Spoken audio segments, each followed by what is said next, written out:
الله نحمده ونستعينه ونستغفره ونؤمن به ونتوكل عليه ونعوذ بالله من شرور أنفسنا وسيئات أعمالنا من يهده الله فلا مضل له ومن يضلل فلا هادي له وأشهد أن لا إله إلا الله وحده لا شريك له وأشهد أن محمدا عبده ورسوله وبعد.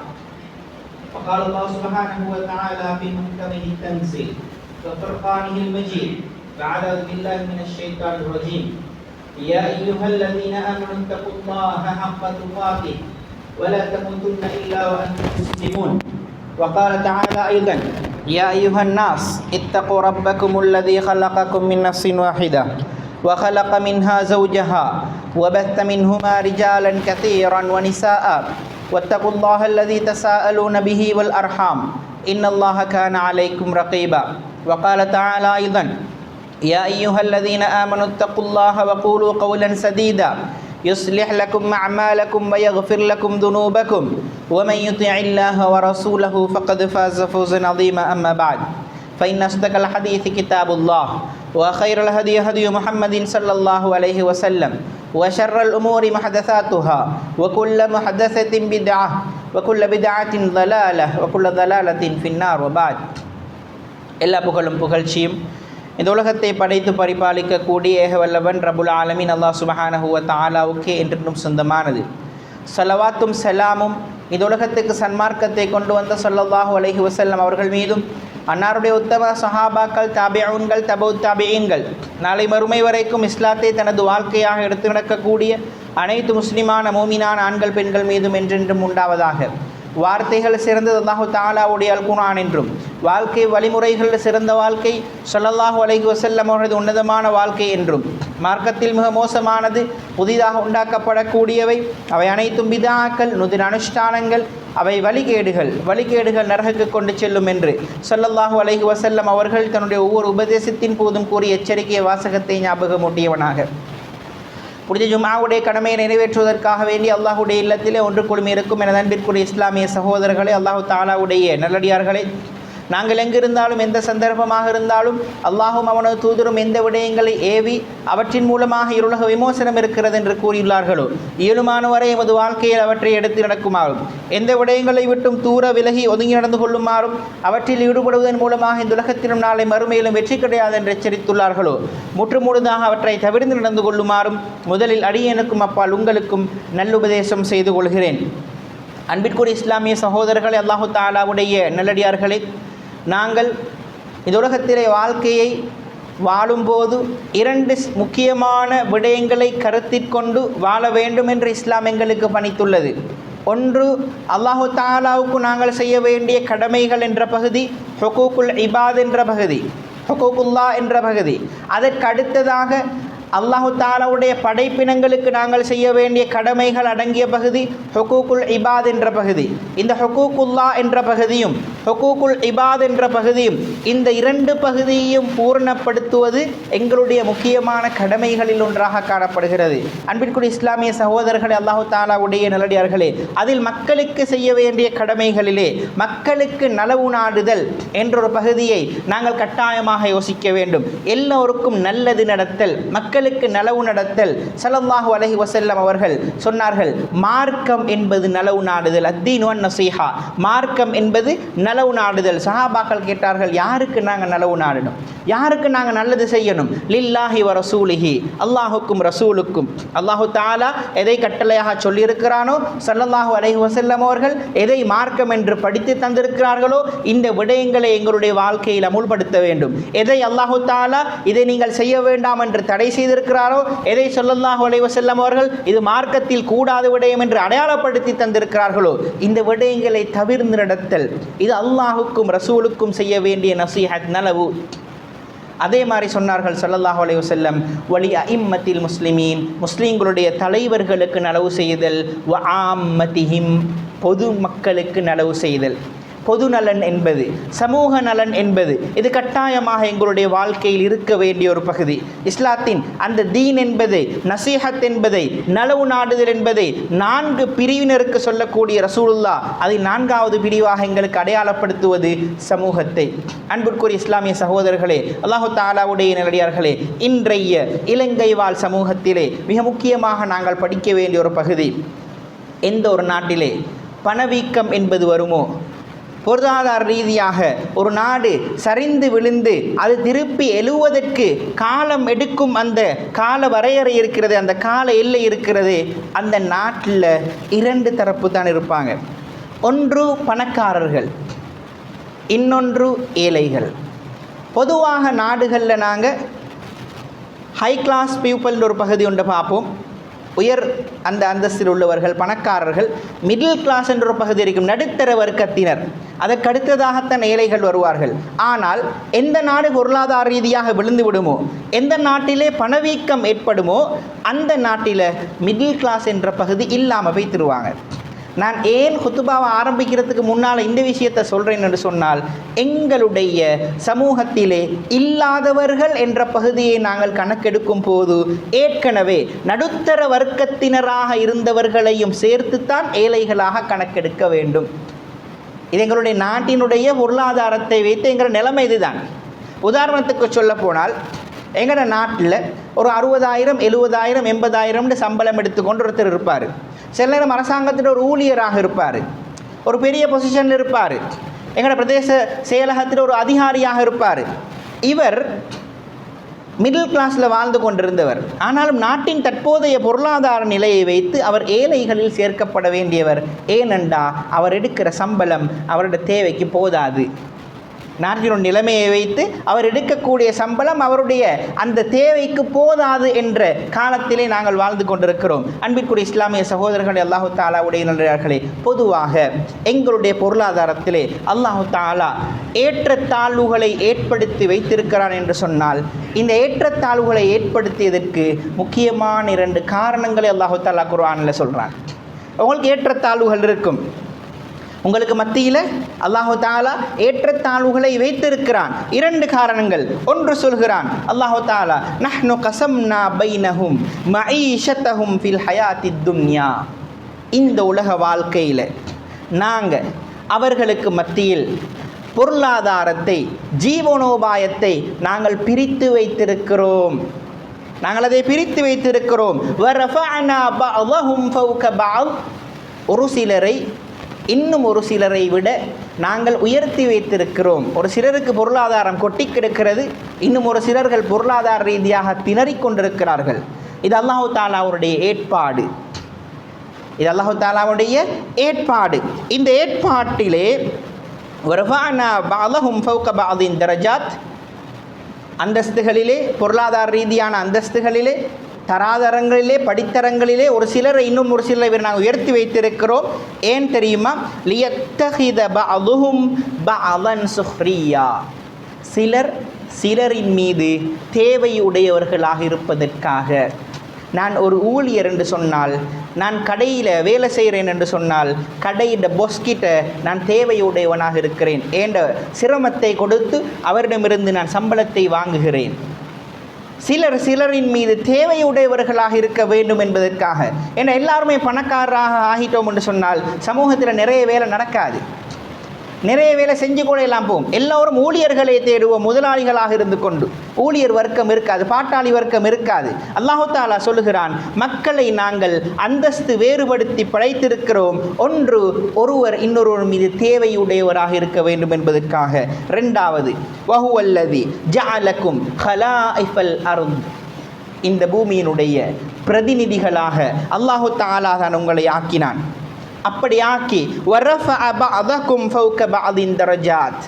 சிலரை அல்லாஹு தஆலா இன்னும் சிலரை விட அந்தஸ்தில் உயர்த்தி வைத்திருக்கிறான்.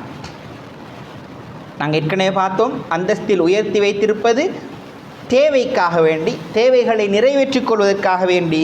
2வது காரணம், லியபுலுவக்கும் ஃபீமா ஆத்தாக்கும். உங்களுக்கு தந்திருக்கக்கூடிய சொத்து செல்வங்களிலே உங்களை சோதிப்பதற்காக வேண்டி. உங்களுக்கு அல்லாஹு தஆலா அதிகமாக தந்திருக்கிறானா, அந்த அதிகமாக தந்ததை நீங்கள் எவ்வாறு செலவழிக்கிறீர்கள்? நாளை மறுமையில் கூட எங்களுக்கு கேள்வி இருக்கிறது. எவ்வாறு சம்பாதித்தாய், எவ்வாறு செலவழித்தாய்? பதில் சொல்லாமல் எங்களுடைய கால்கள் நகரப்போவதில்லை. எனவே எங்களுக்கு அல்லாஹு தஆலா தந்த அதிகமான சொத்துக்களை பற்றி அல்லாஹு தஆலா எங்களை சோதிப்பதற்காக இந்த உலகத்தில் எங்களது அந்தஸ்துகளை உயர்த்தி வைத்திருக்கிறான். அதே போல எங்களுக்கு சொத்துக்கள் தராமலும் அல்லாஹு தஆலா சோதிக்கிறான். தேவைகளை அதிகப்படுத்தி வருமானத்தை குறைத்து நாங்கள் கஷ்டப்படுகிறோம், திண்டாடுகிறோம், யோசிக்கிறோம். இந்த நிலையிலே, இந்த கஷ்டமான நிலையிலே நாங்கள் அதை எவ்வாறு அணுகுகிறோம், எவ்வாறு அதை ஹேண்டில் பண்ணுகிறோம், அல்லாஹ் தஆலா அதை பார்க்கறதுக்காக சோதிக்கிறான். எனவே எங்களுடைய இந்த சமூக வாழ்க்கையிலே பொருளாதார ரீதியான தராதரங்கள், படித்தரங்கள் வேறுபடுவது இது அல்லாஹுடைய ஏற்பாடு. அதற்கான முதலாவது காரணம் நாங்கள் ஒருவர் இன்னொரு மீது தேவையுடையவராக இருப்பது. இரண்டாவது காரணம் எங்களை சோதிப்பதற்காக. தந்தும் சோதிப்பான், எடுத்தும் சோதிப்பான். அன்பிற்குரிய இஸ்லாமிய சகோதரர்களே, அல்லாஹு தஆலாவுடைய நல்லடியார்களே, எனவே நாங்கள் எங்களுக்கு அதிகமாக அல்லாஹு தஆலாவுடைய சொத்துக்கள், செல்வங்கள், பணம், பொருளாதாரம் கிடைக்கிறதா? நாங்கள் அல்லாஹு தஆலாவுக்கு அதிகமாக பதில் சொல்ல இருக்கிறோம். எங்களுக்கு குறைவாக கிடைக்கிறதா? நாங்கள் சந்தோஷப்பட வேண்டும். அந்த பணக்காரரை விட நான் குறைவாகத்தான் பதில் சொல்ல வேண்டும்.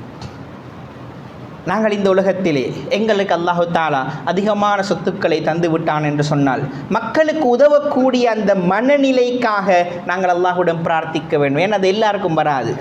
இருக்கிற எல்லாருக்குமே கொடுக்கணும் என்ற மனசு வராது. அந்த மனசு வாரதும் அல்லாஹ்வுடைய நிஅமத். அந்த நிஅமத்துக்காக நாங்கள் அல்லாஹ்விடம் துஆ செய்ய வேண்டும். நாங்கள் சில நேரம் சொல்லுவோம், இவ்வளோ சொத்தை எவ்வளோ சேர்த்து வச்சும் வேலை இல்லை, யாருக்கும் கொடுக்குறார் இல்லை, அசைக்கிறார் இல்லை, கஞ்சனாக இருக்கிறார். பள்ளிக்கு ஒரு வேலை கேட்டு போனாலும், ஊருக்கு ஒரு தேவை கேட்டு போனாலும் எந்த ஒன்றுக்கும் அவர் அசைக்கிறார் இல்லை. அவருடைய சொத்தை வச்சு நான் சமூகத்துக்கு பிரயோசனம் இல்லை, இப்படி சொல்லக்கூடிய ஆட்களாக நாங்கள் இருந்துடக்கூடாது. கட்டாயமாக எங்களுக்கு அதிக சொத்துக்கள் இருக்கின்றனவா, அவை பிறர் நலம் நாடுதல் என்ற பகுதியினூடாக மக்களுக்கு சென்றடைய வேண்டும். அது மக்களுக்கு சென்றடையும் போது அது சாதாரண ஒரு சிறப்பை அல்ல எங்களுக்கு கொண்டு வந்து தருகிறது. அல்லாஹு தஆலா சொல்லுகிறான், நாங்கள் சில நேரம் யோசிப்போம், எங்கள்கிட்ட யாராவது ஹெல்ப்புன்னு கேட்டு வரும்போது, ஒரு தேவைன்ற ஒருத்தரை நாங்கள் காணும் போது, இவருக்கு கொடுத்துட்டா ஏண்ட வேலையை யார் செய்கிறது? ஏண்ட வீட்டு வேலை அப்படியே இருக்குது, ஏன்னா வாகனம் வாங்குறதுக்கு நான் சல்லி சேர்த்து கொண்டிருக்கிறது அப்படியே இருக்குது, ஏன்னா புள்ளோட ஹையர் எஜுகேஷன் அப்படியே இருக்குது, இதுக்கெல்லாம் யார் செலவழிப்பா? நான் கொடுத்துருந்தால் ஏண்ட வேலையை யார் பார்க்குறது? நாங்கள் யோசிக்கலாம். அல்லாஹு தஆலா சொல்லுகிறான், மன் கான ஃபி ஹாஜத்தி அஹீஹி கான அல்லாஹு ஃபி ஹாஜத்திஹி. இந்த தத்துவத்தை நாங்கள் ஆழமாக உணரும் போது தாராளமாக கொடுக்கும் மனம் எங்களுக்கு வரும். மன்கான ஃபி ஹாஜத்தி அஹீஹி, தன்னுடைய சகோதரனுடைய தேவையை பூர்த்தி செய்வதற்கு யார் முன் வருகிறாரோ கான அல்லாஹு ஃபி ஹாஜத்திஹி, அவருடைய தேவையை பூர்த்தி செய்வதற்கு அல்லாஹு தஆலா முன் வருகிறான். நாங்கள் எங்கட ஒரு சகோதரன் தேவைக்கு நாங்கள் முன்னுக்கு இறங்குறோம், அவருக்கு வேலையை செஞ்சு கொடுக்குறோம். எங்களோட ஊரில் ஒருத்தர் அடையாளம் கண்டுறோம், அவரோட வீட்டில் ஒழுங்கான பாத்ரூம் ஃபெசிலிட்டிஸ் இல்லை, எனக்கு ஏண்ட வாகனத்துக்கு ரெப்பேர் வேலை ஒன்று இருக்குது, அல்லது என் வாகனத்தில் ஏசியில் சின்ன ரெப்பேர் ஒன்றைக்கு செஞ்சு கொள்ளணும், ஆனாலும் மனம் இடம் கொடுக்கதில்லை. நான் என்ன செய்கிறேன்? அவருக்குரிய அந்த ஃபெசிலிட்டிஸை செஞ்சு கொடுக்குறேன். நான் ஒன்றை நினச்சி கொள்ளணும், நான் அவருடைய வேலையை செஞ்சு கொடுத்தேன், ஏண்ட வேலையை அல்லாஹ் பொறுப்பெடுப்பான். இந்த நம்பிக்கை, இந்த ஈமானிய உறுதி எங்களுக்கு வரும்போது தாராளமாக கொடுக்கலாம், தாராளமாக செலவழிக்கலாம். அன்பிற்குரிய இஸ்லாமிய சகோதரர்களே, அல்லாஹு தஆலாவுடைய நல்லடியார்களே, அதே போன்று மன் ஃபர்ரஜ அன் முஸ்லிமின் குர்பத்தன் மின் குரபித் துன்யா, இந்த உலகத்தில் இருக்கக்கூடிய ஒன்று, இந்த உலகத்தில் நாங்கள் தேவையை செஞ்சு கொடுப்போம், எங்களோட தேவையை அல்லாஹ் நிறைவேற்றுவான். இன்னொரு பகுதி, இந்த உலகத்திலே ஒரு மனிதனுடைய கஷ்டத்தை யார் நீக்குகின்றாரோ, யார் போக்குகின்றாரோ, ஒரு மனிதனுக்கு இன்றைக்கு அவர் டெய்லி வேலைக்கு போகக்கூடியவர், இன்றைக்கு மழை வேலைக்கு போகலை. எங்கள் ஊரில் சில மேசன் பாஸ் மாதிரி இருப்பாங்க, டெய்லி போனால் தான் சம்பளம், மழை பெஞ்சால் அவருக்கு தொழில் இல்லை. பேமெண்ட்டில் வியாபாரிகள் இருப்பாங்க, மழை பெஞ்சால் தொழில் இல்லை. இந்த மாதிரியான சில அன்றாடம் உழைக்கக்கூடிய எங்களுடைய உறவுகள் இருக்கிறார்கள். ஒரு சில காரணங்களுக்காக, அது காலநிலையாக இருக்கலாம், வேறு வேறு காரணங்களாக கொரோனா காலத்தில் நிறைய பார்த்தோம். அண்டைக்கு தேடிக்கொண்டிருந்தாக்கள் கொரோனா காலத்தில் வெளியே போக இயலாது, ஊட்டுள்ளு கடப்பட்டு திண்ணை இல்லாமல் கஷ்டப்பட்டாங்க. இந்த மாதிரி கஷ்டப்படக்கூடிய சகோதரர்களை நாங்கள் காண்கிறோம். கண்டு அவர்களுக்கு நாங்கள் உதவிகளை செய்கிறோம். மன் நஃபஸ அன் முஸ்லிமின் குர்பத்தம் மின் குரபி துன்யா, எங்களுக்கு கிடைக்கக்கூடிய நலவு என்ன தெரியுமா? நஃபஸல்லாஹு அன்ஹு குர்பத்தம் மின் குரபி யௌமில் கியாமா. நாளை மறுமையில் எனக்கு ஏதாவது கஷ்டம் வந்துட்டுண்டா, நான் செய்யக்கூடிய பாவங்களுக்கு, நான் செய்யக்கூடிய மோசமான விஷயங்களுக்கு, நான் ஒரு பலவீனமான மனிதன், நான் நபிமார்களை போன்று பாவங்கள் மன்னிக்கப்பட்டவன் அல்ல, என்னுடைய ஒரு பிரச்சனைக்காக மறுமையில் நான் அல்லாஹ் கிட்ட மாட்டிக்கொண்டு நின்றேன் என்றால், அல்லாஹு தஆலா இந்த மனுஷன் பிரச்சனையை நீ உலகத்தில் எனக்கு சோல்வ் பண்ணி தந்தாய், ஓண்ட பிரச்சனையை நான் சோல்வ் பண்ணுறேன், அல்லாஹு தஆலா எங்களை காப்பாற்றி விடுவான். இது சாதாரண சிறப்புகள் கிடையாது, சின்ன விஷயமாக இருக்கும். எங்களோட பக்கத்து வீட்டாள்கிட்ட கான் இறுகி இருக்கும், அந்த கானை செஞ்சு கொள்றதுக்கு அவருக்கு வசதி இல்லாமல் இருக்கும். நாங்கள் சின்ன ஒரு எஃபர்ட் ஒன்று போட்டு நாங்கள் அதை செஞ்சு கொடுக்குறோம், சின்ன உதவியாகத்தான் பார்ப்போம். ஆனால் அவரை பொறுத்தவரையில் அது பெரிய ஒரு அச்சீவ்மெண்ட்டாக இருக்கும். காண செஞ்சாச்சு, இதுக்கு பிறகு வீட்டுக்கு தண்ணி வராது, இதுக்கு பிறகு நான் கஷ்டப்பட தேவையில்லை யோசிப்பார். அவருடைய பிரார்த்தனைகள், அவருக்கு அந்த வேலையை செஞ்சு கொடுத்துற நன்மை சில நேரம் மறுமையில் நாங்கள் மாட்டிக்கொண்டு திணறும் போது அல்லாஹு தாலா எங்களை காப்பாற்றி விடக்கூடும். அன்பிற்குரிய இஸ்லாமிய சகோதரர்களே, அல்லாஹு தாலாவுடைய நல்லடியார்களே, ஸல்லல்லாஹு அலைஹி வஸல்லம் அவர்கள் சொல்லக்கூடிய ஒரு பெரிய ஒரு ஹதீஸ், அதில் ஒரு பகுதியை மாத்திரம் சொல்லுகிறேன். இமாம் அல்பானி ரஹ்மத்துல்லாஹி அலைஹி அவர்கள் சஹீஹான ஹதீஸாக பதிவு செய்கிறார்கள். அஹப்புன் நாசி இலல்லாஹி அன்ஃபஅஹும் லின்னாஸ். அல்லாஹுக்கு மக்களில் மிகவும் விருப்பமான மனிதன் யார் என்று சொன்னால், யாரால் மக்களுக்கு மிச்சம் பிரயோசனம் கிடைக்குதோ அவரை தான் அல்லாஹ்க்கு விருப்பம். ஏண்ட பொருளாதாரத்தால், ஏண்ட கல்வியால், ஏண்ட அறிவால், என்னுடைய ஆற்றலால், எனக்கு ஏழுமான விஷயங்களால் நான் மக்களுக்கு பிரயோசனங்கள் கொடுக்கிறேன். ரோட்டில் போக்கில் ஒரு மனிதன் ஒன்று வாராரு, வந்து வாகனத்தை நிப்பாட்டி ரோட் கேட்குறாரு. இந்த இப்படி போங்கன்னு சொல்லிட்டு போகிறது ஒரு பகுதி. இன்னொரு பகுதி இருக்குது, நீங்கள் போனீங்கன்றால் இத்தனை கிலோமீட்டரில் ஒரு ஜங்ஷன் வரும், அதோட நீங்கள் வலதுக்கு திருப்பணும், அதுக்கு போகிற இந்த இடம் வரும், இந்த இடத்துல உங்களுக்கு சில சிக்கலாகும், நீங்கள் அன்றைக்கி நிப்பாட்டி ஒரு மனுஷன்ட்ட கேள்வி. இப்படி விளக்கமாக அவர் எந்த ஒரு இடத்துலையும் கஷ்டப்பட்டுறக்கூடாது என்ற உணர்வோடு அவருக்கு ஹெல்ப் பண்ணுறது இருக்குது. அப்படி மக்களுக்கு அதிகம் பிரயோசனம் கொடுக்கக்கூடிய நபர் தான் அல்லாஹ்வுக்கு அதிகம் விருப்பமான சின்ன விஷயம்தான். ஆனால் மக்களுக்கு அதிகம் அது பிரயோசனப்படணும்னு நாங்கள் நினைக்கிறோம். இந்த மனசு எல்லாருக்கும் வராது. என்னையால் ஆக்களுக்கு நிறைய பிரயோசனம் கிடைக்கணும் என்று நினைக்கிற மனசு எல்லாருக்கும் வராது. நான் ஒரு இடத்துல வேலை செய்கிறேன், வேலை செய்யும் போது என்னால் உப்பரிமை எவ்வளோ அங்கே வேலை செய்யலுமோ, எவ்வளோ என்ற நிறுவனத்தை முன்னேற்றலுமோ, எவ்வளோ என்ற கடமுதலாளிக்கு விசுவாசமாக வேலை செய்யலுமோ நான் செய்கிறேன். நான் சம்பளம் எடுக்கிறேன் தான், ஆனால் நான் மக்களுக்கு மிக பிரயோசனமான மனிதனாக வாழுகிறேன், அல்லாஹுக்கு மிகவும் விருப்பமான மனிதனாக வாழுகிறேன். இந்த விஷயத்தை நாங்கள் நினைவு வச்சுக்கொள்ளணும். அதே மாதிரி அஹப்புல் அமாலி இலல்லாஹ், அல்லாஹுக்கு மிகவும் விருப்பமான அமல், அல்லாஹுக்கு மிகவும் விருப்பமான அமல்னு நிறைய விஷயங்கள் அல்லாஹு தாலா சொல்லுகிறார். அதில் ஒன்று ஸல்லல்லாஹு அலைஹி வஸல்லம் அவங்க சொல்கிறாங்க, அல்லாஹுக்கு மிகவும் விருப்பமான ஒரு அமல் என்ன தெரியுமா? சுரூருன் துதுஹிலுஹு அலா முஸ்லிம். ஒரு முஸ்லீம்ட உள்ளத்தில் நீங்கள் கொண்டு போய்த்து போடக்கூடிய சந்தோஷம். நாளைக்கு கறிக்கு என்ன செய்கிறேன்னு யோசித்து கொண்டு இருப்பார். நோயாளியாக படுக்கையில் இருக்கலாம், தொழில் இல்லாமல் இருக்கலாம், அல்லது குடும்பத்துக்கு ஏதோ ஒரு வேறு செலவுகள் வந்து அதன் மூலமாக செலவழிச்சிட்டு இருக்கலாம். ஏதோ தான் செலவழித்து விட்டு நாளைக்கு சாப்பாட்டுக்கு என்ன செய்கிறேன்னு யோசிச்சு கொண்டு இருப்பார். எங்களுக்கும் சிச்சுவேஷன் விளங்கியிருக்கும், பக்கத்து வீட்டை பிரச்சனை உண்டு. அதனால் தான் ஸல்லல்லாஹு அலைஹி வஸல்லம் அவங்க சொன்னாங்க, நீங்கள் முள்ளு கறியை ஒன்று ஆக்கினாலும் ஆணத்தை கொஞ்சம் கூட வச்சு பக்கத்து வீட்டில் கொடுங்க. எங்களுக்கு அது முள்ளு கறி ஆணமாக தான் இருக்கும், ஆனால் பக்கத்து வீட்டுக்கு அது சில நேரம் சாப்பாடாகவும் இருக்கலாம். அதுதான் அவங்களோட பிரதான கரியாகவும் இருக்கலாம், அந்த ஆணம் தான் அவங்களோட பிரதான கரியாகவும் இருக்கலாம், எங்களுக்கு தெரியாது. ஒரு மனிதர் யோசிச்சு கொண்டிருக்கிறார், நாளைக்கு என்ன தாக்குறது, இந்த தேவையை நாங்கள் உணர்கிறோம், விளங்குகிறோம், 2 மரக்கரையை கொண்டு போய் கொடுக்குறோம், அவர் உள்ளம் பூரிப்படைகிறது. இதுதான் மிக அல்லாஹுக்கு மிகவும் விருப்பமான அமல் என்று ஸல்லல்லாஹு அலைஹி வஸல்லம் அவர்கள் சொல்லுகிறார்கள். லேசான விஷயங்கள், மக்களுக்கு உதவி செய்தல் என்பது, பிறர் நலம் நாடுதல் என்பது லேசான விஷயம், அல்லாஹு தாலாவுக்கு மிகவும் விருப்பமான அமலாக மாறுகிறது. அன்பிற்குரிய இஸ்லாமிய சகோதரர்கள், அல்லாஹு தாலாவுடைய நல்லடியார்களே, அதே போன்று ஒரு மனிதனுக்கு தக்ஷிஃபு அன்ஹு குர்பத்தன், கஷ்டம் உண்டை இல்லாமாக்கி கொடுக்கிறோம். தக்தி அன்ஹு தைனன், ஒரு கடன் உண்டு பற்றிருக்கிறாரு, கடனை செலுத்தி கொள்ள இல்லாமல் கஷ்டப்படுறாரு, கடன்காரனும் அவரை டார்ச்சர் பண்ணி கொண்டே இருக்கிறான். என்ன விஷயம், ஏது விஷயம் என்று கேட்கிறோம். இப்படித்தான் அவசரத்துக்கு கடன் பட்டேன், கெட்டி கொள்ளையெல்லாம் இருக்குது, அன்றைக்கு சம்பாதிக்கிறது திண்டு முடிக்கவே முடிஞ்சிருது, பிள்ளைகளோட தேவைக்கே முடிஞ்சிருது, நான் எப்படி கடன் கெட்டுறேன் அழுகுறாரு. அவர்கிட்ட கடனை கெட்டுறதுக்கு ஹெல்ப் பண்ணுறோம். இது அல்லாஹுக்கு மிகவும் விருப்பமான அமல். இன்றைக்கி நாங்கள் சும்மா யோசித்து பார்ப்போம். எங்களோட சமூகத்தை வச்சு எங்களோட அயலவர்கள், நாங்கள் மிச்சம் தூரம் போக தேவையில்லை, நாங்கள் வேறு ஊர்களுக்கு போக தேவையில்லை. எங்களோட ஊரில் ஏண்ட வீட்டுக்கு பக்கத்தில் உள்ள அல்லசலாக்கள், இவங்களுக்கு நான் என்னால் என்னென்ன உதவிகள் செய்கிறேன். பொருளாதார ரீதியாக செய்கிறேன்னா, உடல் ரீதியாக உதவிகள் செய்ய முடியும். வீட்டில் சிரமதானம் ஒன்று செய்கிறாங்க, போய்த்து ஒரு மம்மட்டியை பிடிச்சி ஒரு ஹெல்ப் ஒன்று பண்ணுறேன். மனிதர்களுக்கு உதவி செய்தல் என்பது இந்த இன்ட்ரெஸ்ட் வரணுமாக இருந்தால் நாங்கள் அல்லாஹ்கிட்ட நிறைய துவா கேட்கணும். ஏன்னா அது ஒரு நியமத், எல்லாருக்கும் கிடைக்காது. இது எல்லாருக்கும் கிடைக்காது. பிறர் நலம் நாடுதல் என்ற நியமத் எல்லாருக்கும் கிடைக்காது. நாங்கள் அல்லாஹ்கிட்ட துவா கேட்குறோங்க. அந்த பண்பு இல்லாட்டி துவா கேட்கணும்.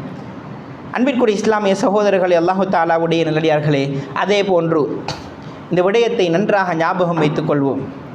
இஸ்லாம் எந்தளவுக்கு மிகச்சிறந்த மார்க்கம் என்பதற்கு இதைவிட மிக அழகான உதாரணங்கள் இருக்க முடியாது. சமூக வாழ்க்கை, இஸ்லாம் சொல்லக்கூடிய சமூக வாழ்க்கை, முஸ்லீம் அல்லாதவர்களுக்கு இஸ்லாத்தை சொல்லிக் கொடுக்க நாங்கள் விளையும் போது இஸ்லாம் கூறக்கூடிய சமூக வாழ்க்கையை சொன்னாலே இவ்வளவு அழகான ஒரு வாழ்க்கையவா அவங்களோட இஸ்லாம் வாழச் சொல்லுதுன்னு கேட்பாங்க. நாங்கள் சொல்லிக் கொடுக்கணும். ஒரு உதவியை செஞ்சுட்டு பக்கத்து வீட்டால் அவர் முஸ்லீம் அல்லாதவராக இருக்கலாம், ஒரு உதவியை செஞ்சுட்டு நாங்கள் சொல்லணும், இது இஸ்லாம் சொல்லுது. நாங்கள் நிறைய பேர் செய்கிற பிள்ளை என்ன உதவி செய்கிறோம், ஆனால் இஸ்லாத்தின் மெசேஜை சொல்கிறோம் இல்லை. பெரிய பெரிய உதவிகள்லாம் செய்கிறோம், கோடிக்கணக்கு உதவிகள் செய்கிறோம், ஏனும் இந்த உதவியை நான் செஞ்சேன்ன்றதை சொல்கிறோம் இல்லை. அதுக்கு தூண்டுதல் என்னுடைய மார்க்கம், அதுக்கு தூண்டுதல் என்னுடைய ரசூலுல்லாஹ் அவங்க இப்படி சொல்லியிருக்கிறாங்க, அதனால் செய்கிறோம். ஸல்லல்லாஹு அலைஹி வஸல்லம் அவர்கள் சொல்லுகிறார்கள், ஒருவன் முஃமினாகிவிட முடியாது. லைஸல் முஃமின், ஒருவன் முஃமினாகிவிட முடியாது. எப்படிப்பட்டவன்? அவன் வயிறார சாப்பிடுகிறான், வஜாருஹு ஜாஇஉன் இலா ஜன்பிஹி, பக்கத்து வீட்டால் பசியோடு இருக்கிறார். பசியை கொண்டு போய் ஈமானுடன் கொழுவி விடுகிறார்கள் ஸல்லல்லாஹு அலைஹி வஸல்லம் அவர்கள். பசியை கொண்டு போய்த்து ஈமானோட கொண்டு போய் சேர்க்கிறாங்க. பக்கத்து விட்டால் பசியோடு இருக்கும் போது நான் வயிறு முட்டை சாப்பிடுகிறேன் என்று சொன்னால் நான் முஃமினாக இருக்க முடியாது. எவ்வளோ அழகாக சொல்லித் தருகிறது இஸ்லாம். அன்பிற்குரிய இஸ்லாமிய சகோதரர்களே, அல்லாஹு தாலாவுடைய நல்லடியார்களே, ஸல்லல்லாஹு அலைஹி வஸல்லம் அவர்கள் வஹி கிடைத்து அந்த வஹி முதலாவது இறங்கிய அந்த பதற்றத்தால் கஷ்டப்பட்டு கொண்டு வீட்டுக்கு வந்து ஹதீஜா நாயகி அவரிடத்திலே என்னைய போத்துங்க, எனக்கு கூதல் அடிக்குது, காய்ச்சல் அடிக்குது என்று கவலைப்படும் போது ஹதீஜா நாயகி ரசூலுல்லாஹ்வுக்கு சொன்ன ஆறுதல் வார்த்தை, அந்த ஆறுதல் வார்த்தை என்ன தெரியுமா சொல்லுகிறது? ஸல்லல்லாஹு அலைஹி வஸல்லம் அவங்கள பார்த்து சொல்கிறாங்க, நீங்கள் நல்ல மனுஷன், உங்களுக்கு ஒரு நாளும் கெடுதி நடக்காது. ஏன் தெரியுமா நீங்கள் நல்ல மனுஷன்? நீங்கள் இரத்த உறவுகளை சேர்ந்து நடக்கிறீங்க, மக்களுக்கு கஷ்டம் என்று வரும்போது உதவிகள் செய்கிறீங்க, யாராவது விருந்தாளிந்து வந்தால் அவரை கண்ணியப்படுத்த அனுப்புகிறீங்க, எங்கெங்கெல்லாம் நலவுகள் நடக்குதோ அங்கெங்கெல்லாம் போய்த்து வேலை செய்கிறீங்க. நீங்கள் ஒரு நாள் மோசமான மனுஷனாக முடியாது. உங்களுக்கு நடந்திருக்கிறதும் நல்ல ஒரு விஷயமாகத்தான் இருக்கும். சமூக வாழ்க்கையை வைத்து வஹி வந்ததை ஒரு ப்ளஸ் பாயிண்ட்டாக, ஒரு நலவாக ஹதீஜா நாயகி அடையாளப்படுத்துகிறார்கள். நீங்கள் சமூகத்தில் நல்ல மனிதனாக இருக்கிறீங்க, அதனால் உங்களுக்கு கெடுதி நடக்காது. பிறர் நலம் நாடுதல். அன்பிற்குரிய இஸ்லாமிய சகோதரர்களே, அல்லாஹு தாலாவுடைய நல்லடியார்களே, அதே போன்று ஸல்லல்லாஹு அலைஹி வஸல்லம் அவர்கள் சொன்னார்கள், இத்தகுன்னார வலவு பிஷிக்கி தம்ரா, ஒரு ஈச்சம்பழத்திட ஒரு துண்டாக இருந்தாலும் அதையும் நீங்கள் மக்களுக்கு கொடுத்து நீங்கள் நரகத்தை பயந்து கொள்ளுங்கள் என்றார்கள். பெரிய பெரிய செலவுகள் எல்லாம் இஸ்லாம் கொடுக்க சொல்லுது இல்லை, எங்களால் ஏழுமான சின்னது. ரசூலுல்லாஹ் சொன்னதை நான் ஏற்கனவே சொன்னேன். நீங்கள் முள்ளு கறி ஒன்று ஆக்கினாலும் ஆணத்தை கொஞ்சம் கூட வச்சு பக்கத்து விட்டு கொடுங்க. ஈச்சப்பழத்தில் ஒரு துண்டை சரி சதக்காவாக கொடுத்து நரகத்தை விட்டும் பயந்து கொள்ளுங்கள். எனவே சதக்கா என்பது, மக்களுக்கு கொடுக்கிறது என்பது, அது குவான்டிட்டியை வச்சு வாரதல்ல, எங்களோட ஈமான்ட குவாலிட்டியை வச்சு வாரது. நாங்கள் எவ்வளோ கொடுக்குறோம் என்றதல்ல, கொடுக்கும்போது எங்களோட நீயத்து என்ன, நாங்கள் எப்படி கொடுக்குறோம், ஏன் கொடுக்குறோம், இந்த நீயத்துக்குத்தான் கூலியே தவிர எவ்வளோ கூடுதலாக கொடுக்குறோம் என்பதல்ல. எங்களோட ஊரில் வெள்ளம் வந்துச்சு, எங்களோட மஸ்ஜிதால் நாங்கள் 2 கோடி கொடுத்தோம், விஷயம் இல்லை. அந்த 2 கோடி உள்ளுக்கு எங்களோட நீயத்துகள் எப்படி இருக்கின்றதை வச்சு தான் நன்மைகள் அளக்கப்படும். அன்பிற்குரிய இஸ்லாமிய சகோதரர்களே, அல்லாஹு தாலாவுடைய நல்லடியார்களே, அதே போல் இந்த சதக்காக்கள் ஊர் மக்களுக்கு நாங்கள் செய்யும்போது அல்லது எங்களோட பக்கத்து ஊர்களுக்கு செய்யும் போது, இப்படி நாங்கள் பிறருக்கு உதவிகளை செய்யும் போது அந்த உதவிகளில் மிக முக்கியமான ஒன்று இருக்குது, நாங்கள் சேர்ந்து கூட்டாக செய்யக்கூடிய உதவிகள். நாங்கள் சேர்ந்து கூட்டாக செய்யக்கூடிய உதவிகள். சேர்ந்து கூட்டாக செய்யும் போது மிக முக்கியமாக அது எங்களோட ஊருட பள்ளிய வாயில வச்சு செய்யலாம், அல்லது ஊருட அபிவிருத்தி சங்கங்களை வச்சு செய்யலாம், ஊருட விளையாட்டு சங்கங்களை வச்சு செய்யலாம். மிக முக்கியமாக ஊரின் பள்ளி வாயல். ஸல்லல்லாஹு அலைஹி வஸல்லம் அவங்களோட பள்ளி வாயலுக்கு தான் ஜக்காத்து வந்துச்சு, அங்கிருந்து தான் ஜக்காத்து வெளியே போணுச்சு. ரசூலுல்லாஹ்ட பள்ளி வாயல் என்பது அது ஒரு பள்ளி வாயலாக, அது ஒரு நீதிமன்றமாக, அது ஒரு படைத்தளபதி கூடக்கூடிய ஒரு படைகள் இருக்கக்கூடிய இடமாக இந்த பள்ளி வாயல் எத்தனையோ விஷயங்களை செஞ்சிச்சு. எங்களுடைய பள்ளி வாயல்கள் எப்படி தொழுகைக்காக பயன்படுத்தப்படுகிறதோ அதே போன்று ஏழைகளின் கண்ணீரை துடைப்பதற்காக பயன்பட வேண்டும். நாங்கள் எல்லாம் சேர்ந்து செய்யும் போது கட்டாயமாக எங்களோட ஊரில் இருக்கக்கூடிய தேவையுள்ள நபர்களை அடையாளம் காணலாம். எங்கள்கிட்ட லிஸ்ட் ஒன்று இருக்கணும், பள்ளிவாசல் நிர்வாகத்துக்கிட்ட லிஸ்ட் ஒன்று இருக்கணும். எங்கள்கிட்ட ஊரில் அந்த வறுமை கோட்டுக்கு கீழால் இருக்கக்கூடிய ஆக்கள் இவ்வளோ பேர் இருக்கிறாங்க, அண்டர் த பவர்ட்டி லைன் இவ்வளோ பேர் இருக்கிறாங்க. அதே மாதிரி எங்கள்கிட்ட ஊரில் விதவைகள் இவ்வளோ பேர் இருக்கிறாங்க, வாப்பா இல்லாத அனாதை பிள்ளைகள் இவ்வளோ பேர் இருக்கிறாங்க. அந்த விதவைகள் டிவோர்ஸ் ஆகினாக ஆக்களாய்க்கலாம், கணவன் வஃபாத்தான ஆக்களாக இருக்கலாம். இப்படி எங்களோட ஊரோட தேவை உடையவர்களோட லிஸ்ட் ஒன்று எங்களுக்கு தேவை. எங்களோட ஊரில் கேன்சர் பேஷண்ட்ஸ் இவ்வளோ பேர் இருக்கிறாங்க, ட்ரீட்மெண்ட் எடுத்து நிற்கிறாங்க. எங்களோட ஊரில் வேறு வேறு மோசமான நோய்களுக்கு கிளினிக் போகக்கூடிய ஆக்கள் இவ்வளோ பேர் இருக்கிறாங்க, அவரோட தேவைகள் இவ்வளோ இருக்குது. இதெல்லாம் அடையாளப்படுத்தப்பட வேண்டும். ஊராக நாங்கள் செய்ய வேண்டிய பல விஷயங்கள். இப்படி நாங்கள் செய்யும் போது எங்களுக்கு ஒரு நல ஒன்றிக்கு என்ன தெரியுமா, சில நேரம் எங்களோட ஊரில் 10 பேர் தேவையுடையவங்க இருப்பாங்க, 10 பேர் தேவையுடைய ஏழைகளாக இருப்பாங்க. நாங்கள் அதில் யாராவது ஒத்தரை தான் அடையாளம் கண்டிருப்போம். பெரும்பாலும் ஊரில் எல்லாருமே வைத்து அவருக்கு தான் கொடுப்போம், எல்லாருமே வைத்து அவருக்கு தான் கொடுப்போம். மீதி 9 பேரும் புறக்கணிக்கப்படுவார்கள். இஸ்லாம் கொடுக்கும் போது லிஸ்ஸா இலிவல் மஹரூம், கேட்கிறவருக்கும் கொடுங்க. மஹரூம் என்ற ஒரு கூட்டத்தையும் எங்களுக்கு அடையாளப்படுத்தி தருகிறது. மஹரூம் என்பவர்கள் யார்? அவர்கள் தடை செய்யப்பட்ட, என்ன தடை செய்யப்பட்டவர்கள்? அவங்க வெளியில் பார்க்குறதுக்கு நல்ல அழகாக உடுகட்டி, நல்ல அழகான உடுத்து, அழகான வாழ்க்கையோண்டு வாழ்ந்து கொண்டு இருப்பாங்க. ஆனால் அவங்க உள்ளுக்கு சரியான கஷ்டங்கள் இருக்கும், கடன் தொல்லைகள் இருக்கும், பொருளாதார ரீதியான பிரச்சனைகள் இருக்கும். நான் ஏற்கனவே சொன்னேன் ஆரம்பத்திலேயே, இந்த ஸ்ரீலங்காவில் மிடில் கிளாஸ் என்ற பகுதி இப்போ இல்லாமல் போய்த்து எல்லோரும் ஏழைகளாக மாறிட்டாங்க. பணக்காரர்கள் ஏழைகள் என்ற பகுதி தான் இருக்குது. அப்போ ஏற்கனவே மிடில் கிளாஸில் வாழ்ந்து கொண்டிருந்த அந்த தொகுதி கஷ்டம் இருக்கும், கேட்டுக்கொள்ள இயலாது. அப்போ இந்த மாதிரி நாங்கள் சமூகமாக சேர்ந்து உதவிகள் செய்யும் போது அந்த மஹரூம்களும் கவனிக்கப்படலாம். இல்லாட்டி எல்லாரும் ஒரு வீட்டுக்கு கொடுப்போம், 9 வீடு புறக்கணிக்கப்படும். எல்லாம் பள்ளியில் சேர்த்து பிரித்து கொடுக்கும் போது சரியாக உதவிகள் சென்றடையும். அன்பிற்குரிய இஸ்லாமிய சகோதரர்களே, அல்லாஹு தஆலாவுடைய நல்லடியார்களே, அதே போல் நாங்கள் பள்ளியிலிருந்து உதவி செய்கிறோம் என்று சொன்னால் பள்ளிக்கு வராதாக்களுக்கு உதவி போகாது. ஏன்னா அவங்களோட பொருளாதார நிலைமையை தெரியுறேன்னா அவங்க பள்ளிக்கு வரணும். பள்ளிக்கு வந்தால் தான் இவர் கஷ்டவாளி, இவர் தேவையுடையவர் என்று தெரியும்.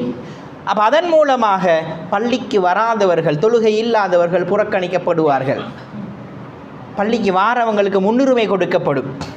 சிலவங்க பொய் சொல்லி ஊரில் சல்லி சேர்ப்பாங்க. நாங்கள் பள்ளியில் மஷூரா பண்ணுவோம், இவருக்கு என்ன கொடுக்குறதா இல்லையா?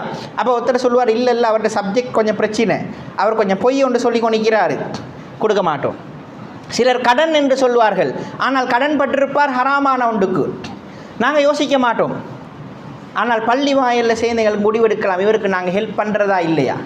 இப்படி சிலாக்கள் சம்பாதிக்க போக மாட்டாங்க, சோம்பேறியாக இருப்பாங்க.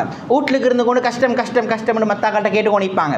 நாங்கள் தனிநபராக சில நேரம் உதவி செஞ்சிருவோம், செய்ய வழி இல்லைண்டு. ஆனால் பள்ளியாக உதவி செய்யும் போது யோசித்து தான் செய்வோம். அதனால் சோம்பேறிகளுக்கும் பொய்க்காரர்களுக்கும் பள்ளியோட தொடர்பில்லாத நபர்களுக்கும் உதவி போவதை விட்டும் எங்களுக்கு அந்த உதவிகளை என்ன செய்து கொள்ளலாம், நல்ல மனிதர்களின் பக்கம் திருப்பிக் கொள்ளலாம். இப்படி நாங்கள் சேர்ந்து உதவிகள் செய்யும் போது இந்த உதவிகள் தேவையானவர்களுக்கு, தகுதியுடையவர்களுக்கு செல்லும் என்பதை நாங்கள் கவனித்துக் கொள்ள வேண்டும். எனவே பிறர் நலம் நாடுதல் என்பது, மக்களுக்கு உதவி செய்தல் என்பது இது இஸ்லாத்தில் மிக முக்கியமான ஒன்று. பல அந்தஸ்துகளை இந்த உலகத்திலும் நாளை மறுமையிலும் தரக்கூடிய ஒன்று. பொருளாதார ரீதியான ஏற்றத்தாழ்வு என்பது அது அல்லாஹ்வுடைய ஏற்பாடு. நாங்கள் ஒருவர் இன்னொரு பக்கம் தேவையுடையவராகவும் எங்களுக்கு வரக்கூடிய சோதனைகளில் நாங்கள் எவ்வாறு செயற்படுகிறோம் என்பதை அல்லாஹு தாலா பார்ப்பதற்காகத்தான் இருக்கிறது என்ற விடயங்களை ஞாபகம் வைத்துக் கொள்வோம். அல்லாஹு தாலா எப்போதும் மக்கள் நலம் நாடக்கூடிய நல்ல உள்ளங்களை எங்கள் அனைவருக்கும் தந்தருள்வானாக. வ ஆகிரு தஅவானா அல்ஹம்துலில்லாஹி ரப்பில் ஆலமீன்.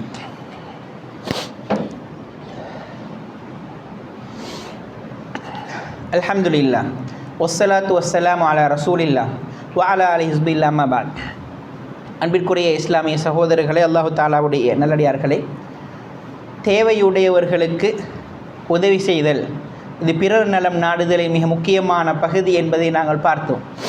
அதற்கடுத்ததாக சில உதவிகள் என்று கேட்டு வருபவர்கள் விடயத்தில் நாங்கள் மிக கவனமாக இருக்க வேண்டிய ஒரு காலம் இது. என்றால் சைபர் கிரைம்ஸ் அதிகமாக நடக்கக்கூடிய ஒரு காலத்திலே நாங்கள் வாழ்ந்து கொண்டிருக்கிறோம். யாராவது ஒருவர் தனக்கு இப்படி ஒரு தேவை இருக்கிறது, இந்த வைத்தியசாலையிலே இந்த வைத்தியர் எனக்கு ஆப்ரேஷன் பண்ண இருக்கிறார், இவ்வளவு லட்சங்கள் அல்லது இவ்வளவு கோடிகள் தேவை என்று தண்ட அக்கௌண்ட் நம்பரை போட்டிருப்பார். அல்லது சோஷியல் மீடியாவில் கொஞ்சம் பிரபலமான ஒரு செலிப்ரிட்டி, இந்த ஊரில் நான் போனேன், இந்த ஊரில் இப்படி ஒரு தேவை ஒன்று இருக்குது, இந்த தேவையோட எஸ்டிமேட் இவ்வளோ, ஆக்கெல்லாம் சல்லி போடுங்கன்னு அவரோட அக்கௌண்ட் நம்பரை போடுவார். நாங்களும் நம்பி உதவி செய்வதாக செஞ்சிருவோம். ஆனால் கடைசியிலே ஏமாந்துருவோம். தன்னுடைய நோய்க்காக சல்லி சேர்த்தவர் பிழையாக பொய்யாக சேர்த்திருப்பார். ஒருவருக்கு உதவி செய்வதற்காக சல்லி சேர்க்கிறன்ற செலிப்ரிட்டி 10,000 ரூபா சேர்த்துட்டு 1000 ரூபா உதவி செஞ்சுட்டு 9,000 ரூபா அவர் எடுத்துக்கொண்டு போய் தருவார். நடக்குது சமூகத்தில் அதிகமாக நடக்குது. அறியாதவர்கள் அவர்களுடைய அந்த சோசியல் மீடியா பவரை பாவித்து அல்லது அவர்களுக்கு மக்களுடைய அந்த ரசிகர் தன்மையை பாவித்து மக்களுடைய சொத்துக்களுக்கு மோசடி செய்யக்கூடிய ஒரு காலத்திலே வாழ்ந்து கொண்டிருக்கிறோம். அதனால் உதவி செய்கிறோம் என்ற பேரில் எல்லாருக்கும் உதவி செஞ்சிட முடியாது. எல்லா உதவிகள்லையும் கால வச்சிட முடியாது. நாங்கள் யோசித்து பார்த்து ஆராய்ந்து பார்த்துத்தான் முடிவு செய்ய வேண்டும். சில வேளை உண்மையாகவே நோயாளனுடைய ஃபோட்டோ வரும், அவருடைய நோயுடைய சப்ஜெக்டும் வரும், அவர் ட்ரீட்மெண்ட் எடுக்கிற ஹாஸ்பிட்டலும் வரும், ட்ரீட் பண்ணக்கூடிய டாக்டரும் வரும், ஆப்ரேஷனுக்கு எவ்வளோ செலவுன்றதும் வரும். அக்கௌண்ட் நம்பர் மாறி இருக்கும். கிட்டத்தில் நடந்த பிரச்சனை, அக்கௌண்ட் நம்பர் மாறி இருக்கும். ஏன்? அவர்கள் உண்மையாக தன்னுடைய நோய்க்காக பணம் திரட்டும் அந்த சந்தர்ப்பத்திலே சைபர் கிரைம் செய்யக்கூடிய ஆக்கள் மற்ற பக்கத்தால் தங்களுடைய அந்த பிழையான அணுகுமுறைக்கு, பிழையான பொருளீட்டலுக்காக இந்த சோஷியல் மீடியாவை பயன்படுத்துகிறார்கள். மிக கவனமாக இருக்கணும். நாங்கள் செய்கிறது நலவு அது நல்லவர்களுக்கு போய் சேர வேண்டும், நல்ல முறையில் போய் சேர. நாங்கள் மிச்சம் கஷ்டப்பட்டு எவ்வளோ பெரிய பணக்காரராக இருந்தாலும் சும்மா சல்லி வர போகிறது இல்லை. நாங்கள் கஷ்டப்பட்டு தூக்கம் முழித்து பல அடித்தளங்களை இட்டு தான் அந்த வியாபாரத்திலே முன்னேறி இருப்போம். அதனால் எங்களோட சல்லியை செலவழிக்கிறதாக இருந்தாலும் சும்மா செலவழிச்சிட முடியாது. நாங்கள் கஷ்டப்பட்டு சம்பாதித்து வியர்வை சிந்தி சம்பாதித்தது. இப்போது நாங்கள் பெரிய பணக்காரராக இருக்கலாம், ஆனால் எங்களுக்கு ஒரு பின்புலம் ஒன்று இருக்குது. நாங்கள் ஒரு பெரிய ஒரு பேக்ரவுண்டில் தான் முன்னுக்கு வந்திருக்கிறோம். அப்போ எங்களோட காசு நல்ல முறையில் செலவழிய வேண்டுமாக இருந்தால் இந்த மாதிரியான ஏமாற்று பேர் வழிகளிடம் நாங்கள் ஏமாந்து விடவும் கூடாது. அன்பிற்குரிய இஸ்லாமிய சகோதரர்களே, அல்லாஹ் தாலாவுடைய நல்லடியார்களே, அதே போல் சில நேரம் எங்களுக்கு மக்களுக்கு உதவி செய்கிற நிலைமையில் நாங்கள் இல்லை, உதவி எடுத்துக்கொள்கிற நிலைமையில தான் நாங்கள் இருக்கிறோம் அப்படின்னு நாங்கள் கவலைப்படக்கூடிய ஆக்களாக இருப்போம். நாங்கள் ஒன்றை விளங்கிக்கொள்வோம். நாங்கள் அல்லாஹு தாலாவுக்கு பயபக்தியுடன் நடக்கக்கூடியவர்களாக இருந்தால், எங்கள்கிட்ட தக்குவா இருக்குமாக இருந்தால், அல்லாஹு தாலா சொல்கிறான், ஒமை யத்தகில்லாஹ யஜ்அல் லஹு மஹ்ரஜா. அல்லாஹு தாலாவை யார் பயந்து நடக்கிறாரோ, யாருக்கிட்ட தக்குவா இருக்குதோ, அல்லாஹு தாலா அவருக்கு மஹ்ரஜன், கஷ்டத்திலிருந்து, துன்பத்திலிருந்து, தேவையிலிருந்து, எல்லாத்திலிருந்தும் வெளியே போகக்கூடிய பாதையை அல்லாஹு தாலா காட்டி கொடுக்கிறார். தக்குவாவை வளர்த்து கொள்ளணும். வயர்ஸுகுஹு மின் ஹைஸு லா யஹ்தஸிப், அவர் நினைக்காத புறத்திலே அவருக்கு அல்லாஹு தாலா ரிஸ்கை கொடுப்பான். அவர் நினைக்காத புறத்திலே அவருக்கு அல்லாஹு தாலா ரிஸ்கை கொடுப்பான். வெள்ளம் வந்து கடையில் எல்லா சொத்தும் பெய்திருக்கும். அடுத்த கட்டம் நான் என்ன செய்கிறேன் என்று யோசிச்சு கொண்டிருப்பேன். தலை வெடிச்சு கொண்டிருக்கும். அல்லாஹு தாலா ரிஸ்கை கொண்டு வந்து தருவான். எங்கேருந்தோ கஸ்டமர்ஸ் வருவாங்க. மழையில் நிறைஞ்ச பொருட்களை எல்லாம் நாங்கள் எடுக்கிறோம் என்று கம்பெனிஸ், எங்களுக்கு சப்ளை பண்ணுற கம்பெனிஸ் ஒரு பிரச்சனையும் இல்லை, நாங்கள் ரிட்டர்ன் எடுக்கிறோம், உங்களுக்கு புதிய சாமானை தாரோம்னு வருவாங்க. நாங்கள் யோசித்து கொண்டிருப்போம். எங்களோட தக்குவா அல்லாஹு தாலா அதன் மூலமாக நாங்கள் நினைக்காத புறத்தில் ரிஸ்கை கொண்டு வந்து தருவான். நினைக்காத புறத்தில் ரிஸ்கை கொண்டு வந்து தருவான். அதே போல அதற்கடுத்ததாக இஸ்திக்ஃபார் குர்ஆன் எங்களை பார்த்து சொல்கின்றது, ஃபகுல் துஸ்தக்ஃபிரு ரப்பக்கும் இன்னஹு கான கஃபாரா. நூஹ் அலைஹிஸ்ஸலாத்து வஸ்ஸலாம் அவர்கள் தன்னுடைய சமுதாயத்திற்கு செய்த அந்த உபதேசம், இஸ்தக்ஃபிரு ரப்பக்கும் இன்னஹு கான கஃபாரா. உங்களோட ரப்பு கிட்ட நீங்கள் இஸ்திக்ஃபார் செய்யுங்க, அவன் அதிகமாக பாவங்களை மன்னிக்கக்கூடியவனாக இருக்கிறான். அதே போல் அல்லாஹு தஆலாட்ட இஸ்திக்ஃபார் செய்கிறனால உங்களோட பாவங்கள் மன்னிக்கப்படும். யுர்சிலி ஸமா அலைக்கும் மித்ராரா. உங்களுக்கு அல்லாஹு தஆலா வானத்திலிருந்து மலைகளை பொழிவித்து கொண்டிருப்பான். விவசாயம் செய்யக்கூடியவர்களுக்கு மழை கட்டாயம், மழை அவசியம். அல்லாஹு தஆலா மலைகளை பொழிவித்து கொண்டிருப்பான். வயும்திதுக்கும் பி அம்வாலின் வபனீன். அல்லாஹு தஆலா உங்களுக்கு அதிக சொத்துக்களையும் அதிக பிள்ளைகளையும் தருவான். இஸ்திக்ஃபார் இமாம் இப்னு தைமியா ரஹ்மத்துல்லாஹி அலைஹி அவர்கள் தன்னிடம் ஏதாவது கஷ்டம் தேவை என்று வரக்கூடிய எல்லாருக்கும் சொல்லுவாங்க, இஸ்திக்ஃபார் செய்யுங்க. இஸ்திக்ஃபார் என்பது மிக முக்கியமான அமல். அஸ்தக்ஃபிருல்லாஹ வ அத்தூபு இலைஹ் என்ற அந்த வார்த்தையாக கூட இருக்கலாம். இஸ்திக்ஃபார் செய்ய வேண்டும். இது எங்களுடைய சொத்துக்களுக்கு, எங்களுக்கு பொருளாதார ரீதியான வளர்ச்சிக்கு, எங்களோட பரம்பரை வளர்ச்சிக்கு உதவக்கூடிய மிக முக்கியமான ஒரு விஷயம். அதே மாதிரி அடுத்ததாக தவக்குல், அல்லாஹ்வின் மீது தவக்குல் வைத்தல். எந்த ஒரு விஷயமா இருந்தால் அல்லாஹ் பார்த்துக்கொள்வான். அல்லாஹ் கிட்ட நாங்கள் பொறுப்பு சாட்டிட்டோம் என்றால், வமன் யதவக்கல் அலல்லாஹ், யார் அல்லாஹ்வின் மீது பொறுப்பு சாட்டுகிறாரோ ஃபஹுவ ஹஸ்புஹ், அவருக்கு அல்லாஹ் போதுமானவன். நாங்கள் சில விஷயங்கள் நடக்கும், அல்லாஹ் போதுமானவன். சில அநியாயங்கள் நடக்கும், சில பிரச்சனைகள் வரும், நாங்கள் என்ன சொல்கிறோம்? அல்லாஹ் போதுமானவன். ஏன்? அல்லாஹ்வின் மீது பொறுப்பு சாட்டுகிறோம். இது அல்லாஹ் பார்த்துக்கொள்ளட்டும். எனக்கு நஷ்டமா? அல்லாஹ் பார்த்துக்கொள்ளட்டும். ஜொப் இல்லையா? அல்லாஹ் பார்த்துக்கொள்ள. அல்லாஹ் பார்த்து நானும் முயற்சி செய்கிறேன், ஆனால் அல்லாஹும் தருவான். வமன் யதவக்கல் அலல்லாஹி ஃபஹுவ ஹஸ்புஹ், அல்லாஹ் போதுமானவன். வமன் யதவக்கல் அலல்லாஹி ஹக்க தவக்குலி, ஸல்லல்லாஹு அலைஹி வஸல்லம் அவர்கள் சொல்லுகிறார்கள், யார் அல்லாஹ்வின் மீது உண்மையான தவக்குலை வைக்கிறாரோ அல்லாஹு தஆலா அவர்களுக்கு ஒரு பறவைக்கு உணவளிப்பதை போல உணவளிக்கிறான். ஒரு பறவைக்கு உணவளிப்பதை போல அது எப்படி? தகுது ஹிமாசன் வ தரூஹ பிதானா. காலை நேரத்திலே உணவு தேடி அது பசியோடு அப்படியே போகிறது, வயிறு காலியாக அப்படியே போகிறது. மாலை நேரத்திலே வயிறு நிரம்பி வருகிறது. அதுக்கு எங்கே ரிஸ்க் வச்சிருக்கிறானோ அந்த டிரெக்ஷனில் அந்த பறவையை பறக்க வச்சது அல்லாஹ். அதில் ரிஸ்க் எங்கே இருக்குதோ அந்த டிரெக்ஷனில் பறக்கிறதுக்கான அந்த ஏற்பாடை செஞ்சு கொடுத்தது அல்லாஹ். அந்த பறவைக்கு எல்லா டிரெக்ஷன்லையும் போக இயலும், ஆனால் ரிஸ்க் உள்ள டிரெக்ஷனில் அவனை அனுப்புறது அல்லாஹ். எங்களுக்கும் அதே மாதிரி நாங்கள் அல்லாஹ்வின் மீது உண்மையான தவக்குல் பொறுப்பு சாட்டுவோமாக இருந்தால் அல்லாஹு தாலா எங்களுக்கும் ரிஸ்க் அளிக்க போதுமானவன். அன்பிற்குரிய இஸ்லாமிய சகோதரர்களே, அல்லாஹு தாலாவுடைய நடிகர்களே, எனவே எங்களுடைய வாழ்க்கையிலே பிறர் நலம் நாடுதல் என்பது கட்டாயமாக இருக்க வேண்டும். அது பல வெகுமதிகளையும் எங்களுக்கு தரும். பிறர் நலம் நாடுகிறோம், உதவி செய்கிறோம் என்ற பெயரிலே ஏமாற்று பேர் வழிகளுக்கு ஏமாந்து விடவும் கூடாது. அதே போல நாங்கள் உதவி பெறும் நிலையிலே இருக்கிறோம், பொருளாதார ரீதியான விருத்தி எங்களுக்கு இல்லை என்று நாங்கள் கவலைப்பட்டு ஒதுங்கிவிடவும் கூடாது. தக்வாவின் மூலமாக, இஸ்திக்ஃபாரின் மூலமாக, தவக்குலின் மூலமாக அல்லாஹ்விடம் பரக்கத்தை தேடுவோம். அல்லாஹு தஆலா எனக்கும் உங்களுக்கும் செழிப்பான அழகான பிறர் நலம் நாடக்கூடிய வாழ்க்கையை தந்தருள்வானாக. வ ஆகிரு தஅவானா அனில் ஹம்துலில்லாஹி ரப்பில் ஆலமீன்.